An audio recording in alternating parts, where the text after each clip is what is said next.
আলাইকুম ওয়া রাহমাতুল্লাহি ওয়া বারাকাতুহু। ইমাম শাফি রাহিমাহুল্লাহ তিনি বলেন, আনা আতাআজ্জামু মিম্মান আরাফাল্লাহ। আমি আশ্চর্য হই সেই ব্যক্তির জন্য যে ব্যক্তি আল্লাহ সুবহানাহু ওয়া তাআলাকে চিনতে পেরেছে, চিনেছে, সুম্মা ইয়াহজানু আলা রিজকি, অথচ সে রিজিক নিয়ে পেরেশানি, রিজিক নিয়ে হতাশাগ্রস্ত।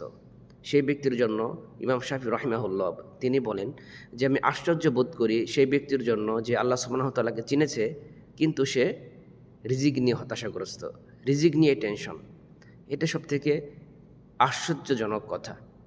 এজন্য যে ব্যক্তি আল্লাহ সুবহানাহু ওয়া তাআলাকে চিনেছে এবং নিজের জীবনকে আল্লাহ সুবহানাহু ওয়া তাআলার কাছে উৎসর্গ করে দিয়েছে, এর থেকে সুন্দর জীবন, এর থেকে কাটানোর সময় পৃথিবীতে আর কোনো প্রশান্তি, আর কোনো আরামদায়ক, আর কোনো শান্তিময় জায়গা আপনি খুঁজে পাবেন না।